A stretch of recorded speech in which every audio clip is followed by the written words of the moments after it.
I'm Glenn Mack. I'm the executive director of Brightwater, a center for the study of food. It's a division of Northwest Arkansas Community College. So I first learned about SWISSAM about 3 years ago. I'm part of the American Culinary Federation Educational Foundation. I am a lead accreditor. I lead accreditation teams of chefs to visit schools and share our knowledge of how to run schools and essentially evaluate the standards that are set by the American Culinary Federation.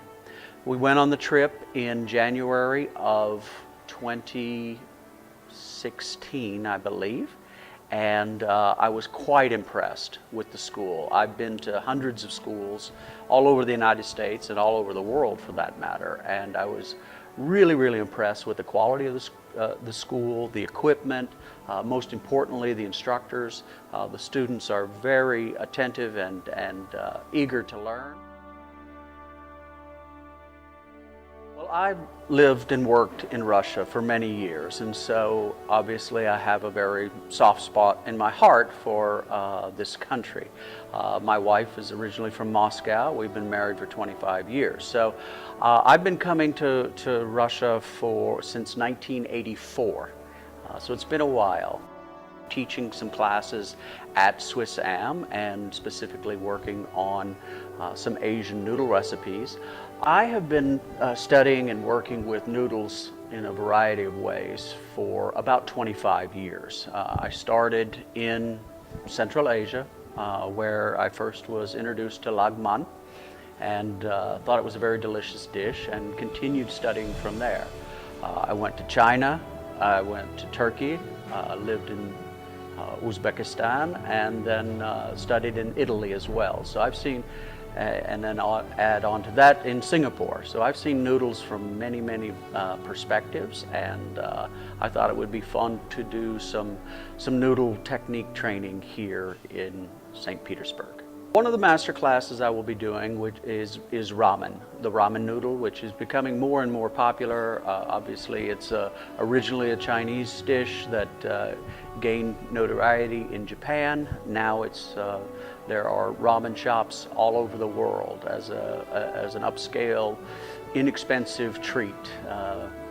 And then the next master class I'll be doing is on the hand-pulled noodles, the lamian, which are the Chinese noodles that you pull by hand. Students will get to try that. Now it takes months and years to master that, so I'm not sure anybody's going to learn it tomorrow, but they certainly will be exposed and have a lot of fun. I chose noodles because it is the most simple dish. There are 2 ingredients. There's flour and water, and yet it is so difficult to master because there are so many variations involved. The temperature of the water, the age of the flour, the protein content of the flour. And so it's not just as simple as reading a formula or a recipe. It's about technique, and it's about touch and sight more than taste. So the world of noodles is a very expansive and complicated subject, even though there are only 2 ingredients, flour and water. So we're not going to discuss or practice the Italian types of noodles. And in Italy, you generally have in the northern part handmade pasta with flour and eggs. In the southern part, they use the semolina or the durum wheat and water to make the hard pasta. So those are some of the things that you might learn in a traditional culinary school, and it's very important to know how to do that and how to make that distinction between the types of noodles. We're going to look at a different type of noodle. Number 1 is the lamian, which is the Chinese hand-pulled noodles, and so that's where you're stretching the noodle. So the first stage is you want it to get to a very workable condition, and then you pull it. So you will take 1 strand and you'll make it 2, and then you'll take 2 strands and you'll make it 4, and then 8 and 16, and after 10 folds you've made over 500 individual noodles. So as many times as you fold it, you're going to get thinner noodles and longer noodles. And so tomorrow we will practice that for fun with the students. And then on the following day we'll do another noodle. It's called ramen, and it's made with the same ingredients, flour and water, but it's a completely different technique. So the dough is very dry, very hard, and you have to let it rest for a long time to begin to come together. Once it comes together, then you are working it. You're really pressing it hard. You can do all this by hand.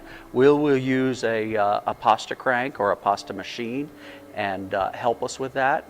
But we'll get it to the point where, unlike the ramen, where you want it soft and stretchy, you want it very hard and firm, the ramen. And we will cut that and then we'll make some soup out of that. So you'll see 2 completely different noodles using more or less the same ingredients. It's a huge world. You can never know it all, and we love the world of food. So it's about throwing yourself and your passion into work, even when the days are long, and find out what really motivates you, and continue to go and grow in that area.